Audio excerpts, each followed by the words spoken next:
नमस्ते सभी को। मैं आशीष आज एक नया वीडियो के साथ 50 रुपीज़ से कम के कीमत वाले शिपिंग स्टॉक में शुक्रवार को अपर सर्किट लगा। स्टॉक सेप एक साल में 185% का ज़्यादा उछाल आई।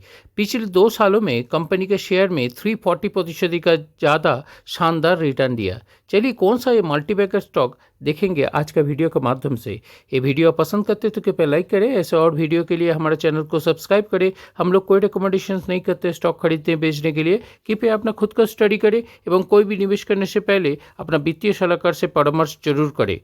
2010 में निगमित एशर शिपिंग लिमिटेड बड़े संचालन और चार्टिंग एक्टिविटीज़ में शामिल है, जो अंतर्राष्ट्रीय एवं तटीय दोनों तरह यात्राओं का संचालन करती है। कंपनी समुद्र परिवहन, रसद सेवाएं एवं तेल क्षेत्रों का सेवाओं में लगी एकत्रित एक रसद सेवा प्रदाता है। ये बड़े संचालन एवं चार्टिंग गतिविधियों का संचालन करती है एवं अंतर्राष्ट्रीय तटीय यात्राओं का संचालन करती है। शुक्रवार का कारोबारी सत्र में शुरुआत में एशिया शिपिंग लिमिटेड का शेयर BSE पर पिछले दिनों का 38.92 रुपीज़ प्रति शेयर पर बंद होने का आंकड़े को तुलना में 38.92 प्रति शेयर पर खुले। अंत में ये शेयर 40.86 रुपीज़ प्रति शेयर पर बंद हुए। शेयर ने आज 5% का उछाल देखा गया। अपर सर्किट पर यह पहुंच गया एवं जो बाजार का मजबूत मांगों को दर्शाता है। कंपनी का मौजूदा बाजार पूंजीकरण 845 करोड़ रुपए है, जो पिछले एक सालों में 185% से अधिक शानदार मल्टीबैगर रिटर्न दिया। तिमाही के नतीजे के अनुसार Q1 फाइनेंशियल ईयर 25 में एशिया शिपिंग लिमिटेड ने 3 करोड़ रुपए से राजस्व दर्ज किया, जो पिछले साल का समान तिमाही में 11 करोड़ रुपए से 77% का गिरावट दर्शाता है।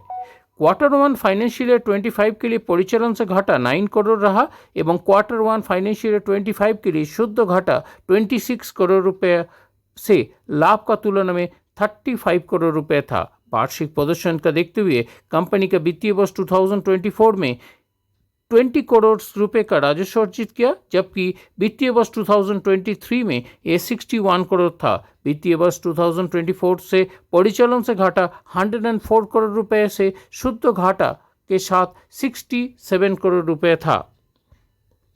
एशिया शिपिंग लिमिटेड ने शेयर धारकों का पैटर्न के अनुसार प्रोमोटर के पास 73.75% की हिस्सेदारी है, जबकि सार्वजनिक निवेशकों के पास 26.21% की हिस्सेदारी है। वित्त वर्ष 2025 का पहला तिमाही में FII के पास 0.01% का एवं DII के पास 0.02% का हिस्सेदारी है। निवेशकों को इस स्मॉल कैप स्टॉक के ऊपर नज़र रखना चाहिए।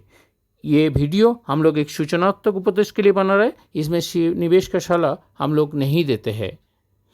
तो आप स्टडी करें, उसके बाद ही आपका कोई भी स्टॉक में निवेश का मन बनाए। इसी के साथ मैं आशीष आज का सत्र समाप्त करता हूँ। इस तरह का और वीडियो के लिए हमारे चैनल को सब्सक्राइब करें। हम लोग कोई रिकमेंडेशंस नहीं करते स्टॉक खरीदने बेचने के लिए। कृपया अपना खुद का स्टडी करें। कोई भी निवेश करने से पहले अपना वित्तीय सलाहकार से परामर्श जरूर करें। धन्यवाद।